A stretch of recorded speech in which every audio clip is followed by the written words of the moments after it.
Segunda de Timoteo, si tienen sus Biblias pueden abrir en Segunda de Timoteo y vamos a estar viendo el capítulo 3. Ya vimos la primera parte de este capítulo, vamos a empezar en el versículo, nos quedamos en el versículo 5, vamos a tomar desde el versículo 6, pero para poder tomar desde el versículo 6 me es necesario hacer una reseña de lo que vimos la vez pasada.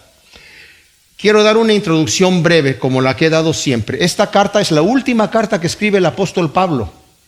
Él está preso en Roma y va a ser ejecutado ese mismo año. El libro de los Hechos nos deja al apóstol Pablo preso en Roma, ahí por el año 63 aproximadamente, principios del 64, pero tuvo su audiencia con el César, que era Nerón, y lo dejaron en libertad a principios del año 64 se calcula. Ese mismo año 64, Nerón incendia Roma en julio del 64. Y en octubre le echa la culpa a los cristianos y empieza una persecución terrible para los cristianos. Pero Pablo está en libertad en ese momento ya. Está en Macedonia, desde allí escribe la primera carta a Timoteo, que lo dejó como pastor en Éfeso, y también escribe la carta a Tito, que lo había dejado como pastor en Creta, la isla de Creta, y le da sus instrucciones.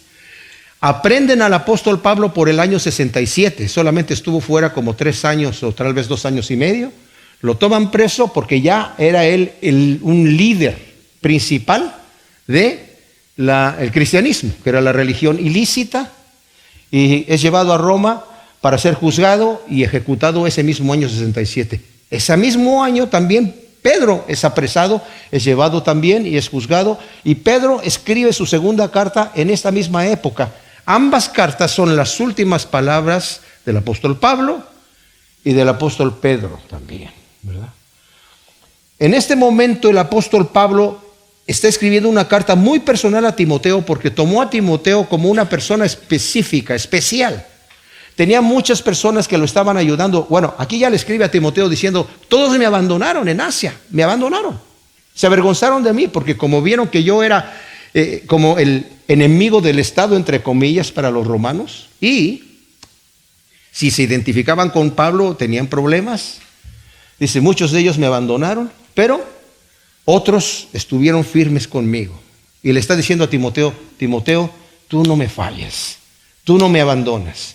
Tú has sido el único. A los filipenses les dice, no tengo otra persona que me represente, que tenga el mismo sentir que yo tengo, como el que tiene Timoteo, el mismo amor que yo tengo por ustedes, el mismo propósito, la misma visión, esa misma entrega, la integridad con la cual yo presento mi ministerio a ustedes, el evangelio. No hay otro. Timoteo me ha seguido mis pasos fielmente, no tengo otra persona. Y como esas, Timoteo, entonces está dándole la batuta a Timoteo para que continúe él predicando el evangelio, pero tiene que darle ciertas instrucciones especiales. Le dice al principio, tienes que armarte del pensamiento de ser un buen soldado de Jesucristo, no aflojes. Y como buen soldado le dice, tienes que, como dije en otras ocasiones Pablo dice, la batalla la tienes que ganar. A los Efesios, tienes que tomar el escudo, tienes que tomar la espada, tienes que tomar la coraza, tienes que tomar el yelmo, tienes que tomar la armadura de Dios porque no tenemos lucha contra carne ni sangre, sino contra potestades de las tinieblas. Pero acá no se trata tanto de ganar la batalla, sino de someterte al que te tomó como soldado, seguir las instrucciones. Todo aquel que se enlista, dice, no puede enredarse en los negocios de la vida a fin de agradar a aquel que lo contrató como soldado. Y luego le dice, como el atleta. A los corintios, cuando está hablando a los corintios, le dice, tenemos que correr la carrera, viendo como si fuese solamente un premio, como si solamente hubiese un solo premio al que gana. Claro que hay premios para todos, pero tú tienes que correrla de tal manera que si hubieras un solo premio, tú fueras el ganador. Pon el ojo en el premio. Aquí no le dice que ponga el ojo en el premio, dice como atleta, el atleta no es coronado sino corre de acuerdo a las reglas. Tienes que seguir el reglamento. ¿Cuál es el reglamento? La santidad, la integridad. Es la manera en la que tienes que hacerlo. Y luego le dice, eres un labrador también, como el labrador que cuando siembra la semilla y no se está tanto enfocando en que tu fruto tiene que ser abundante, como el Señor también nos dice. Dice, yo soy la vid y todos los pámpanos. Y dice, y el Señor lo va a recoger y los va a limpiar para que lleven más fruto. Y al que lleva fruto lo va a podar para que lleve mucho fruto. Aquí no se enfoca tanto en la cantidad del fruto, sino en el arduo trabajo que tienes que tomar, Timoteo, como labrador, esperando que tú vas a ser el primero que vas a participar de ese premio. Entonces es una instrucción muy personal a Timoteo. Y luego eso lo compara con los falsos maestros. Timoteo, tú no puedes andar como esos falsos maestros. Y describió ya en la primera parte del capítulo 3, ¿verdad?, donde dice, debes saber esto, que en los últimos días vendrán tiempos difíciles.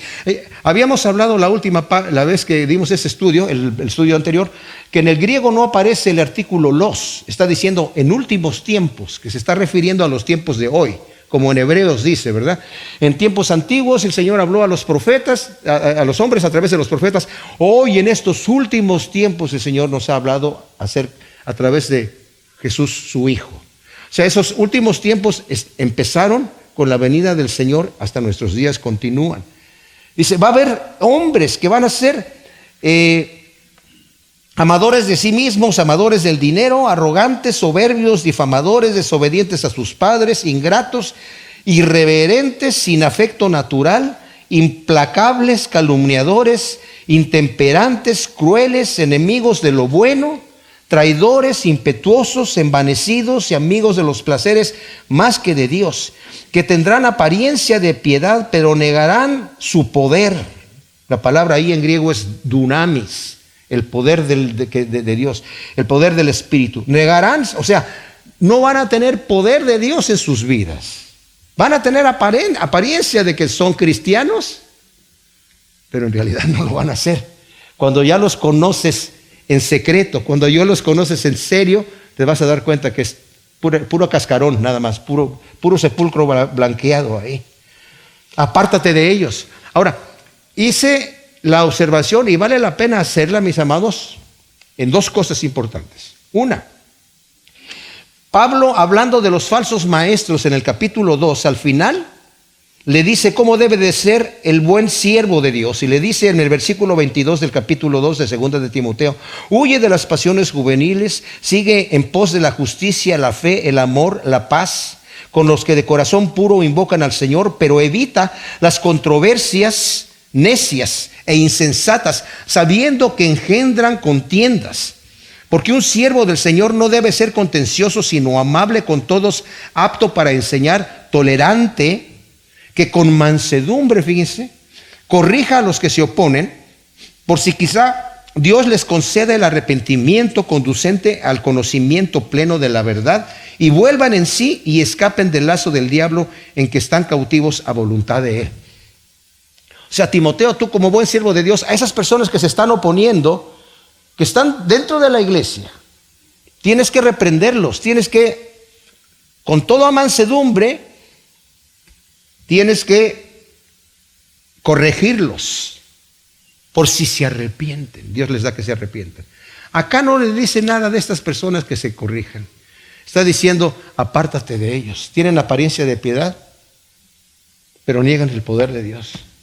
Esta lista que acabamos de leer, mis amados, se parece a la lista que está en Romanos, en el primer capítulo, donde Pablo está hablando acerca de los que detienen con injusticia la verdad y que niegan la existencia de Dios y no toman en cuenta a Dios. Y al final dice, y como no quisieron reconocer a Dios, Dios los entregó a una mente reprobada para hacer cosas que no convienen, estando atestados de toda injusticia, perversidad, avaricia, maldad, colmados de envidia, homicidio, contienda, engaño, malignidad, murmuradores, detractores, aborrecedores de Dios, insolentes, soberbios, jactanciosos, inventores de cosas malas, desobedientes a los padres, necios, desleales, sin afecto natural, despiadados, quienes habiendo entendido el pronunciamiento de Dios, que los que practican tales cosas son dignos de muerte, no solo las hacen, sino que también se complacen con las que las practican. Y mencionamos, estos personajes aquí no son cristianos, no van a la iglesia, no se dicen cristianos, ellos no toman en cuenta a Dios. Estos de acá están dentro de la iglesia, tienen apariencia de piedad. Llevan su Biblia, cantan los cantos, Dios te bendiga, hermano, Dios te bendiga, te oro por ti, sí, mira lo que tú quieras. Pero no tienen apariencia y niegan el poder de Dios en sus vidas. Están en mucho mayor, mucho peor estado, mayor culpa, que los que ni siquiera conocen a Dios. Y por eso dice, apártate de ellos.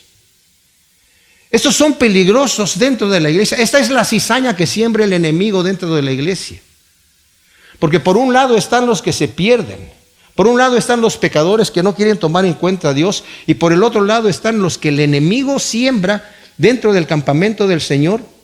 Y van creciendo junto con el trigo. Y conocemos la parábola de la cizaña, en donde dice que vinieron el enemigo y sembró en el campo del Señor la cizaña que se parece al trigo cuando es pequeña. Y cuando lo miraron los siervos, ¿verdad?, los trabajadores, sirvientes del amo, le dijeron, mira, el enemigo vino a sembrar cizaña dentro de tu campo, ¿quieres que la saquemos? Y dijo, no sea que junto con la cizaña de repente también maltraten al trigo. Dejen que crezcan uno y el otro juntamente. Al final el Señor va a hacer la cosecha. Y el Señor, una vez que dé la cosecha, se va a separar. El Señor mismo va a separar la cizaña del trigo.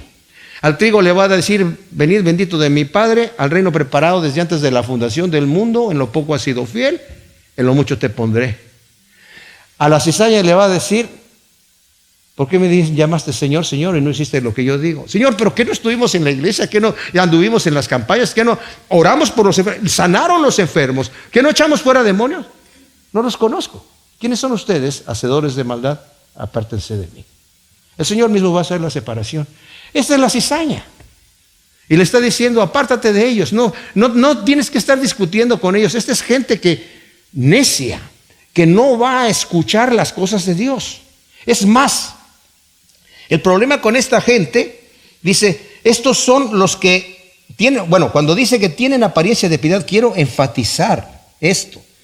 Tienen apariencia de piedad, parecen cristianos, parecen verdaderos siervos de Dios, parecen buenos ministros. Estas no son solamente personas, mis amados, que se sientan en la iglesia a escuchar la palabra de Dios, podría ser. Pero por lo que está diciendo aquí, son personas activamente ocupadas en proclamar las cosas de Dios como si fueran los pastores, los líderes, los apóstoles. En otras palabras, son los falsos apóstoles que leemos en Apocalipsis 2:2, donde el Señor le dice a la iglesia de Éfeso, ¿verdad?, que la felicita por las cosas que ha hecho. Claro que le hace la reprensión de que tiene que volver a su primer amor, que lo había perdido, pero la felicitación que le hace, dice, escribe el ángel a la iglesia de Éfeso, esto dice el que sostiene las 7 estrellas en su diestra, el que anda en medio de los candeleros de oro. Yo conozco tus obras y tu arduo trabajo y tu perseverancia, y que no puedes soportar a los malos, y probaste a los que se llaman apóstoles y no lo son, y los hallaste mentirosos. Tienes perseverancia y soportaste por causa de mi nombre, y no has desmayado, pero tengo contra ti que has dejado tu primer amor. Y luego le da las instrucciones. Pero una de las cosas que el Señor está felicitando a la iglesia, por las cuales está felicitando a la iglesia, dice, yo conozco tus obras, tu arduo trabajo y tu perseverancia, que no puedes soportar a los malos, y probaste a los que se dicen que son apóstoles y no lo son. Esas son estas personas que están aquí, ¿verdad? Los probó, o sea, al final esta instrucción que le está dando Pablo a Timoteo surtió su efecto. Timoteo tomó cartas en el asunto, tomó las cosas en la mano y empezó a hacer, junto con los líderes de allí, ¿verdad?, el trabajo que se tenía que hacer. Enfrentar a estas personas y apartarlos. O sea, apártate de ellos no es tanto que déjalos que prediquen en la iglesia, déjalos que entren. No, el pastor de la iglesia tiene que echar fuera a los lobos rapaces que entran ahí. Pablo les había dicho a los líderes de Éfeso, ¿verdad? En el capítulo 20 de Hechos. Dice, se van a levantar, van a entrar lobos rapaces que van a llevar tras de sí la congregación, a los débiles. Dice, y de entre de ustedes, en medio de ustedes se van a levantar gente que van a traer tras sí a la gente también. O sea, no solamente van a venir de afuera, pero dentro de ustedes también se van a levantar. Y aquí ya estaban. Ya Pablo los está detectando aquí, ya los había detectado anteriormente, ¿verdad? Desde que le escribió a Timoteo en su primera carta, porque en la primera carta le da la instrucción inmediatamente. Cuando empieza le dice, cuando pasaba a Macedonia te rogué, dice el capítulo 1 versículo 3, que permanecieras en Éfeso para que mandaras algunos que no enseñaran diferente doctrina ni que presten atención a fábulas y genealogías interminables que dan pie a especulaciones más que la realización del plan de Dios por la fe. Ahora, a estos señores son a los que también le dice, a esos corrígelos. Pero estos son estos lobos rapaces que ya están allí, ¿verdad? Que tienen apariencia de piedad, no son simples congregantes en la iglesia, simples feligreses que vienen a escuchar la palabra de Dios y se sientan ahí y que están confundidos con todas estas cosas. Son gente que definitivamente trae un propósito terrible. Y dice, porque estos son los que entran furtivamente en las casas y toman cautivas a mujercillas cargadas de pecados llevadas por diversas pasiones, los cuales siempre están aprendiendo y nunca pueden llegar al conocimiento pleno de la verdad. Ahora, Pablo le había dicho una vez que ya estaba identificando a los falsos, ¿verdad? En el capítulo anterior le dijo en el versículo 19, sin embargo, el fundamento de Dios se mantiene firme, teniendo este sello. Conoció el Señor a los que son suyos y apártese de iniquidad todo el que pronuncie el nombre del Señor. O sea, por un lado, el Señor conoce a los que son suyos. Y por otro lado, el que invoque el nombre del Señor, el que se diga que es cristiano, tiene que mostrar por sus obras que es cristiano. Tiene que apartarse de iniquidad. Está ese mandamiento. Estos hombres obviamente no eran eso, ¿verdad? Dice, y aún entran en las casas furtivamente para hacer estas situaciones. Una cosa, mis amados, es que tanta maldad exista en el mundo. Y otra cosa es permitir que sea introducido en el hogar. Esa maldad la podemos entender fuera en el mundo. Pero que esa maldad entre en el hogar, furtivamente entran, dando consejos cristianos, pero en contra de la palabra de Dios. Yo he escuchado cosas terribles, las he experimentado en mi vida, en mi propia vida personal. De pastores que han atacado mi ministerio personalmente, como a mi persona y a mi esposa también. Y que han llegado a decir, no, esta persona es mi enemigo, no te juntes con él. Y hasta yo he hablado con otros pastores que de repente me dicen, pues ya no puedo tener amistad contigo porque fulano me dijo que no. Y le dije una vez a un pastor, ¿no te parece interesante que el Señor dice que tienes que amar a tus enemigos? Pero este otro pastor, al cual tú respetas, te está diciendo, está bien, tú puedes amar a tus enemigos, pero tienes que odiar a los míos. ¿Verdad? Suena ilógico. Pero si lo ponemos a la vida nuestra de cada uno de nosotros, eso existe dentro del cuerpo de Cristo. Cualquiera que te da un consejo de división, pues ¿de dónde viene eso aquí, verdad? Estas personas entran furtivamente en las casas y dice, y toman aquí cautivas a mujercillas cargadas de pecados llevadas por diversas pasiones. Ahora, esto tenemos que entender que en aquella época las mujeres permanecían en el hogar mientras el esposo trabajaba. Eran vulnerables a estos falsos maestros que llegaban con la intención de seducirlas.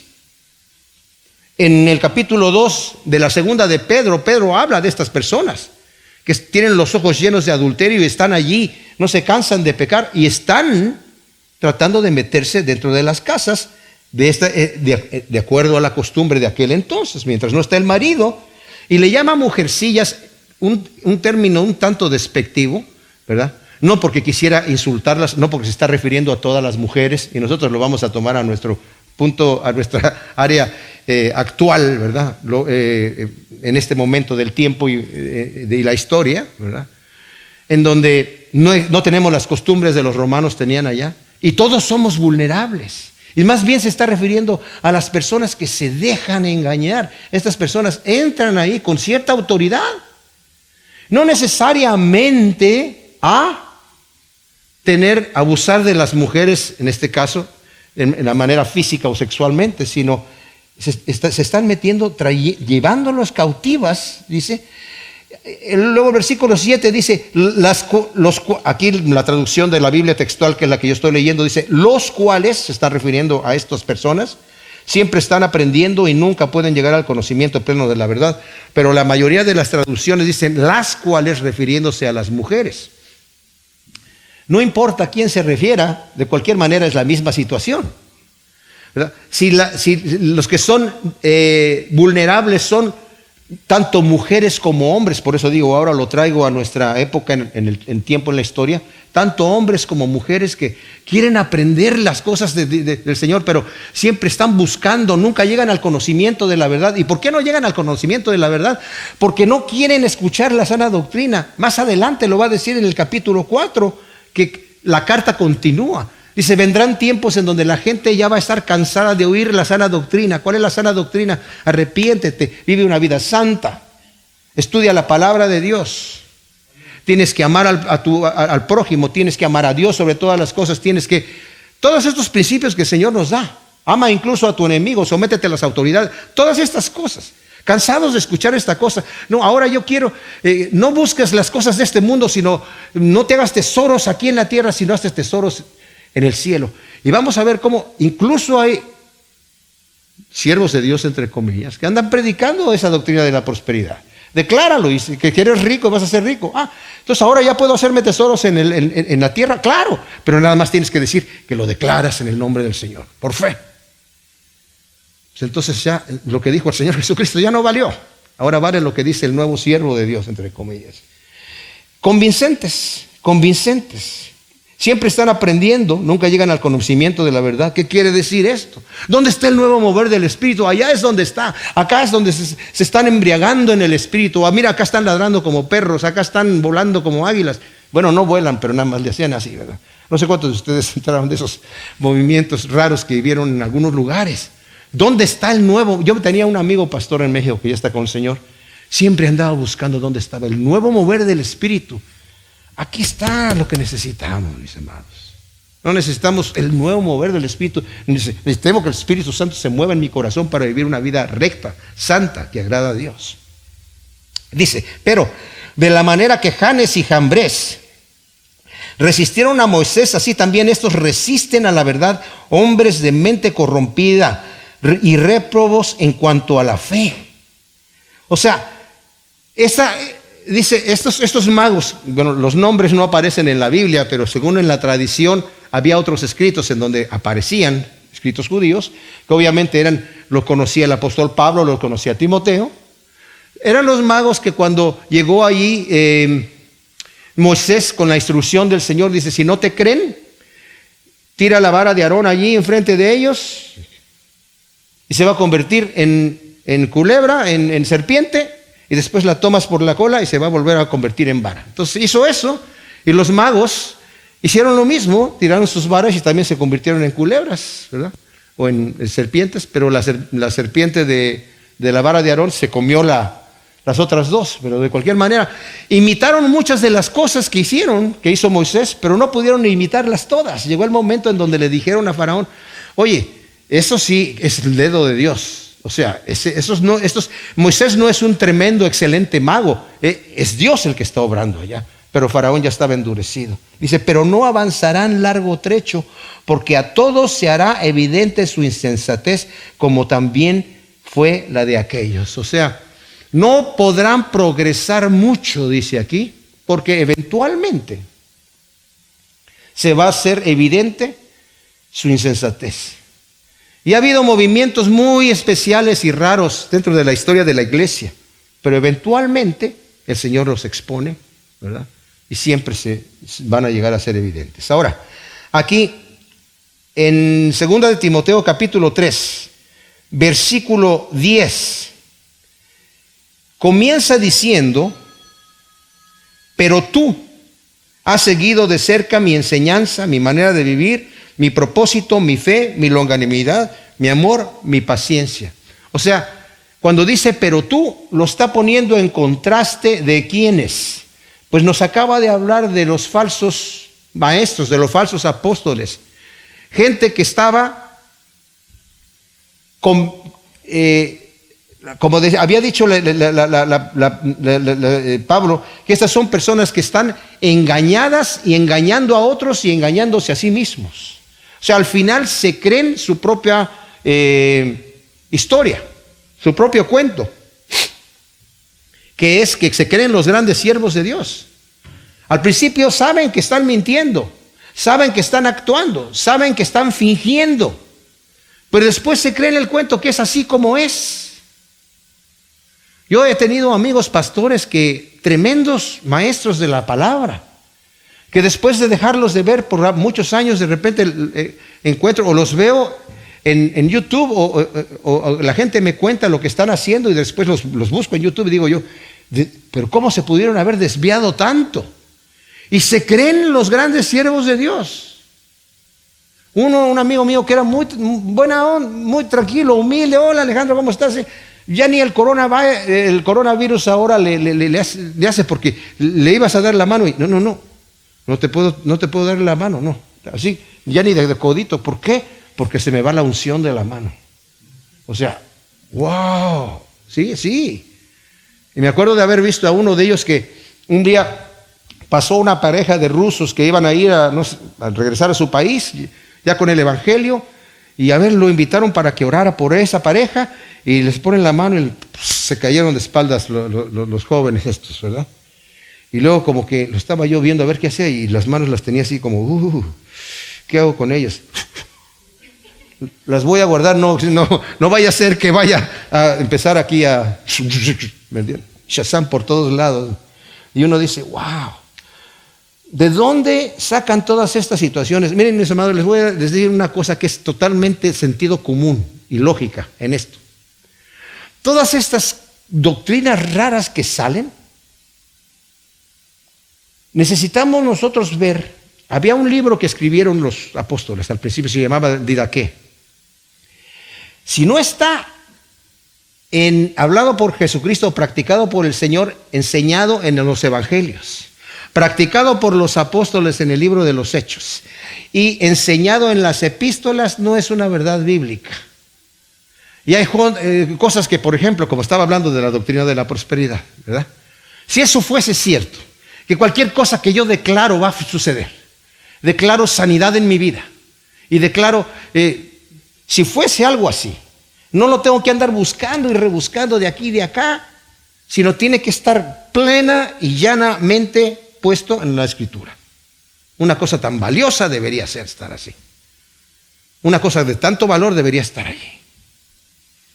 Que así, definitivamente, eso es un tema que no lo quiero tocar ahora en este momento, pero existe esa situación, que si la salvación se pierde o que no se pierde.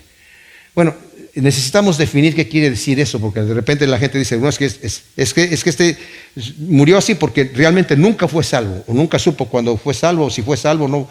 Entonces podemos entrar en muchas situaciones ahí, pero si yo quisiera decir que si tú recibiste a Cristo como tu Salvador y ya el Señor te tomó y te selló con su Espíritu y tú sabías, te utilizó y sabías que tienes el Espíritu Santo y te reventaste como pecador y moriste como pecador, empedernido, asesino, después de haber descuartizado a tu víctima te pegaron un tiro en la cabeza, ¿te vas al cielo? Porque la salvación no se pierde. Una cosa de tal calibre debe de estar aquí, llanamente dicha en la Escritura, y no tener que rebuscarla y sacarla de aquí, de acá, para allá. Entonces, por eso digo, la Escritura la tenemos todos nosotros. Mis amados, yo predico, ustedes escuchan y juzgan lo que yo digo para que ustedes sepan si estoy diciendo la verdad o no. Ustedes son los jueces. Pero tienen la Escritura. aprendan a cocinar su propia comida estudiando la Biblia. Como les he dicho, pregunten quién, cómo, cuándo, dónde y por qué. Paren en cada coma, en cada puntuación, para hacerse la pregunta: ¿qué es lo que me está diciendo el texto? Señor, dame sabiduría para entender tu palabra. Y por eso Pablo le está instruyendo a Timoteo: tú no seas como estos hombres. Tú encontraste con estos falsos maestros. Dice: tú has seguido de cerca mi enseñanza, mi manera de vivir, mi propósito, mi fe, mi longanimidad, mi amor, mi paciencia, mis persecuciones, mis sufrimientos, como los que me sucedieron en Antioquía, en Iconio, en Listra, como los padecimientos que sufrí, y de todos ellos me libró el Señor. Sí, todos los que quieran vivir piadosamente en Jesús el Mesías padecerán persecución. Qué tremendo.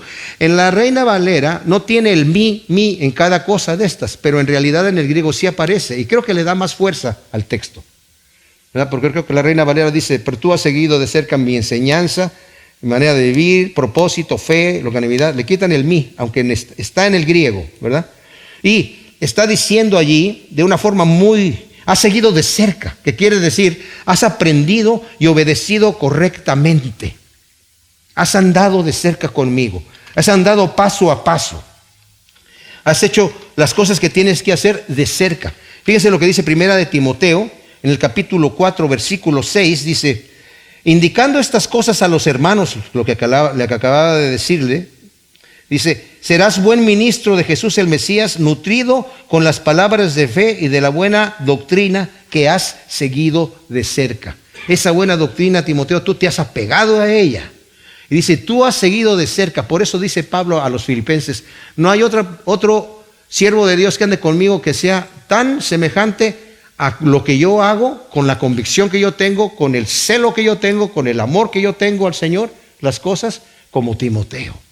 ¿Por qué? Porque Timoteo, tú has seguido de cerca mi enseñanza. O sea, ¿qué quiere decir mi doctrina?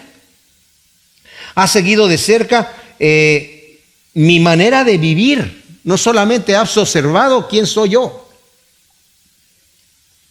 Timoteo pudo haber dicho: sí, Pablo, pero es que yo te conozco. Tú eres uno en el púlpito y eres otro cuando estás acá. Ya cuando estamos así relajados, ¿verdad? Y platicando en la casa, tú eres otra persona. No, tú has seguido de cerca mi manera de vivir. Y no solamente la has visto, sino que la has imitado. Es mi propósito. Yo tengo un propósito, dice Pablo: me he hecho todo a todos. Aun siendo libre me he hecho esclavo. Me hago a los judíos como judíos, a los gentiles como gentiles, a los que sean como sean, a fin de ganarlos para Cristo. Ese es mi propósito, Timoteo. Tengo un propósito. Todos decimos que Dios tiene un propósito para ti. Pablo hubiera dicho: yo sé cuál es mi propósito. ¿Cuál es tu propósito, Pablo? Ganar a los que más pueda para Cristo. Timoteo, tú has seguido, es mi propósito, y también tienes ese corazón, tienes ese deseo. Mi fe, que no solamente es fe en el Señor, sino también es mi fidelidad a Dios. Has seguido eso de cerca y yo observo que tú eres así igual, ¿verdad? Mi longanimidad. ¿Qué es longanimidad? De acuerdo al diccionario de la Real Academia Española, dice: grandeza y constancia de ánimo en las adversidades. O sea, ahí estoy, en medio de las adversidades no me achico, sino además estoy con ánimo, como que me da más fuerza, benignidad, clemencia, generosidad. Todo eso es longanimidad. Tú has estado conmigo, lo has visto y lo has imitado. Mi amor, dice aquí, mi amor ágape. Tú puedes poner tu nombre, así como yo, dice Pablo, puedo poner mi nombre en 1 Corintios 13. El amor es sufrido, es benigno. Pablo es sufrido, Pablo es benigno, Pablo no tiene envidia y no busca lo suyo. Timoteo es sufrido, es benigno, no busca lo suyo. Timoteo no hace nada indebido. Todo eso que dice ahí ha seguido conmigo. Mi paciencia, que es mi perseverancia, mi constancia, mi tenacidad, que no me achico ante ninguna adversidad con tal de que mi propósito de llevar el evangelio se lleve a cabo. Qué tremenda cosa. Mis persecuciones, que son mis sufrimientos, ¿en dónde? En Antioquía, dice aquí, de Pisidia, que fue expulsado de la ciudad una vez que tuvo tanta concurrencia, los judíos tuvieron celos y convencieron a personas pudientes ahí y a las autoridades para expulsar a Pablo y a Bernabé de la ciudad. Y ellos se sacudieron el polvo y se fueron a Iconio, ¿verdad? Y ahí fueron un intento de apedreamiento, ¿verdad? Cuando los querían apedrear, también esos mismos judíos de allá Antioquía vinieron a Iconio, convencieron a los que estaban ahí porque el ministerio estaba teniendo mucho éxito. Y cuando supieron que los iban a apedrear, se fueron a Listra y a Derbe. Y en Listra, que es la ciudad en donde nació Timoteo, era su pueblo natal, en su lugar. Llegó ahí Pablo en este viaje primero y dice, y predicaron el evangelio porque cuando llegaron había un paralítico y vio Pablo que tenían fe para ser sanado y le dijo en el nombre del Señor Jesucristo, levántate, y fue sanado. Y la gente que estaban ahí, que eran todos idólatras, dijeron, dioses en forma de seres humanos vinieron aquí y descendieron a nosotros. Y ya venía, a uno le llamaban Júpiter, a Bernabé, y a Pablo le llamaban Mercurio, y ya venía el de Júpiter con unos toros para sacrificarlos. Y como ellos estaban hablando en su dialecto, o sea, el griego estaba en toda la región después de la conquista de Alejandro Magno, pero cada lugar tenía su dialecto y ellos no entendían el dialecto de ese lugar. Y cuando vieron a las personas ahí, ellos hablaron en griego y le dijeron, señores, no hagan esas cosas. Esa es idolatría. Y ya pues se quedaron confundidos, y mientras están ahí tratando de entender por qué estos hombres no quieren recibir la gloria que les estaban dando ellos, llegan los judíos de Antioquía, que ya habían venido juntándose con las otras personas, y estos hombres son engañadores y y cambiaron de tomarlos como dioses a apedrearlos hasta que dieron a Pablo por muerto y lo sacaron fuera de la ciudad. Eso está en Hechos 14, del 19 al 22. Y el detalle es que Timoteo, yo no sé si vio eso, pero se enteró. Llegó el evangelio ahí. Pablo después se regresó y animó a todos los hermanos, que es a través de muchas tribulaciones que vamos a entrar en el reino de Dios. Así que ánimo, no achiquen. Y los anima. Timoteo vio esa situación. Ahí recibe su abuela y su madre el evangelio, y Timoteo también, y lo toma. De manera que en el segundo viaje que viene Pablo ahí, por Listra, capítulo 16, primeros versículos de Hechos, ve a Timoteo fuerte, con un buen testimonio, y lo toma y se lo lleva como compañero, y desde ahí Timoteo andaba con Pablo para todos lados. ¿Tú has visto todas esas cosas, Timoteo? Dice, y todos los que quieran vivir piadosamente en Jesús el Mesías, dice el Señor, dice, de todas esas cosas me libró el Señor. Esto es hasta casi cómico, porque uno dice, ¿cómo que te libró el Señor, Pablo? Si te pegaron, te dieron por muerto. Yo pensé que si el Señor te libra es que te tiran la piedra y la esquivaste o dio una curva, algo pasó, pero no te pegó. Te dieron por muerto. Sí, pero el Señor me levantó. O sea, el que me libró el Señor no es que no sufrí, no padecí esos padecimientos, sino que todavía estoy aquí predicando el evangelio. Y en el momento que el Señor me diga, porque lo va a decir más adelante, ya estoy a punto de ser sacrificado como ofrenda al Señor, en el capítulo 4. Ya es mi momento. El Señor ya me libró y me librará. Y ahora me va a librar de esta vida para la vida eterna por medio de mi muerte. Tremenda cosa. Todos los que quieran vivir piadosamente padecerán persecución. El Señor Jesucristo dijo, si a mí me han aborrecido, a ustedes también los van a aborrecer. El siervo no es mayor que su maestro. Si escuchan vuestra palabra es porque van a escuchar la mía. Pero si niegan y los aborrecen a ustedes, es porque a mí me han aborrecido primero. Así que no esperen ninguna otra cosa, ¿verdad? Porque yo soy el ejemplo de esas cosas que han sucedido allí, ¿verdad? En Juan capítulo 15, versículo 18, si el mundo os aborrece, sabed que a mí me ha aborrecido antes que a vosotros. Si fueras del mundo, el mundo amaría lo suyo, pero como no sois del mundo, sino yo os elegí de entre el mundo, por eso el mundo os aborrece. Acordaos de la palabra que les dije, un siervo no es mayor que su Señor. Si a mí me persiguieron, también a vosotros os perseguirán. Si guardaron mi palabra, también guardarán la vuestra, pero esto os harán por causa de mi nombre, porque no han conocido al que me envió. Wow. Entonces luego dice el versículo 13, por su parte los hombres malos y embaucadores irán de mal en peor, engañando y siendo engañados. ¡Qué tremenda cosa! Los hombres, dice, malos y embaucadores. Embaucadores, la palabra en griego es goes, que es engañadores, impostores y hechiceros. O sea, van a embaucar a la gente con trucos y con diferentes situaciones allí. Y se los van a engañar. Yo he visto milagros, no digo que son trucos, porque Dios es fiel. No porque una persona haga milagros, cuando llegan delante del Señor, Señor, ¿qué no echamos fuera de demonios? ¿Qué no levantamos muertos y todo? El Señor les dice, ¿cuáles muertos? ¿Cuáles demonios? ¿De qué demonios hablan ustedes? ¿Verdad? No. Si no, no les va a negar eso, porque Dios es fiel.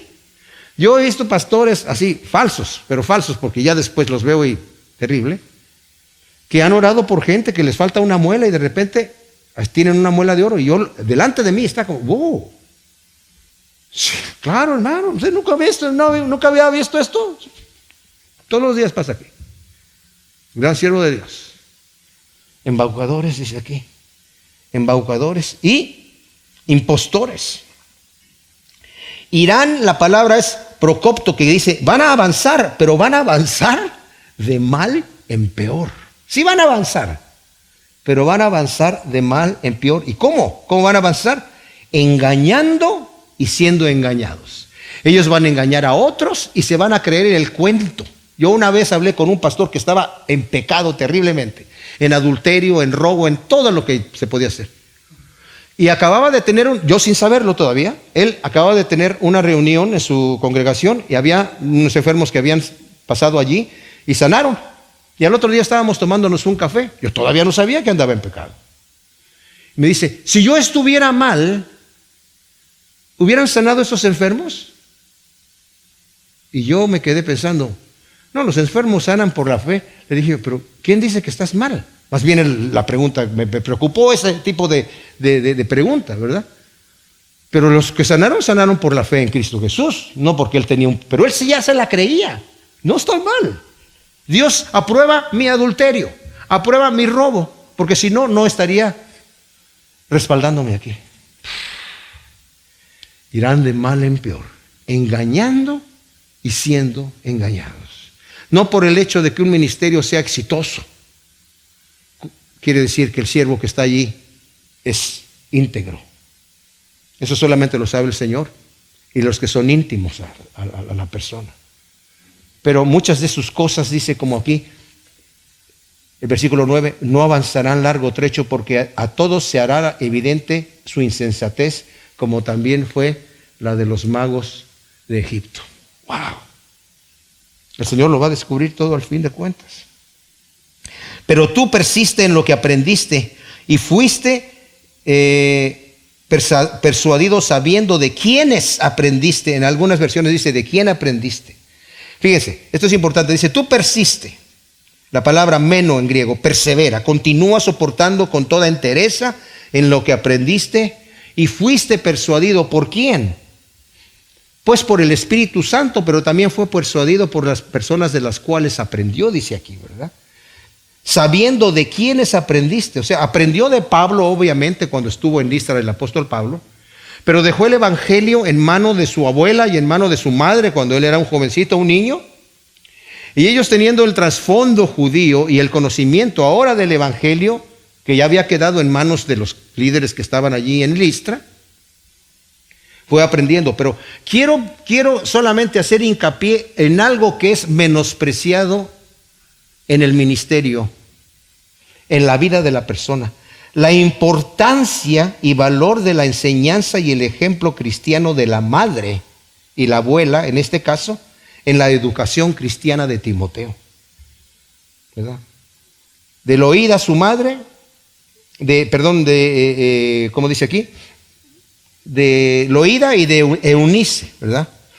En el 1.5 nos dice aquí, teniendo vivo el recuerdo de la fe no fingida que hay en ti, la cual primero habitó en tu abuela Loída y en tu madre Eunice, y he sido persuadido que en ti también. John Wesley dijo, en mi formación cristiana aprendí más de mi madre que de todos los teólogos en Inglaterra. En mi formación cristiana aprendí más de mi madre que de todos los teólogos en Inglaterra. Así que madres cristianas, no se den por vencidas, enseñando a sus hijos y dándoles ese ejemplo, porque ustedes son la mejor influencia en su casa.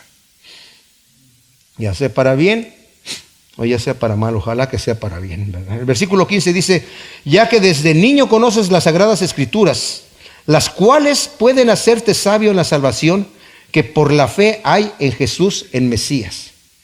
Desde niño conoces las sagradas escrituras.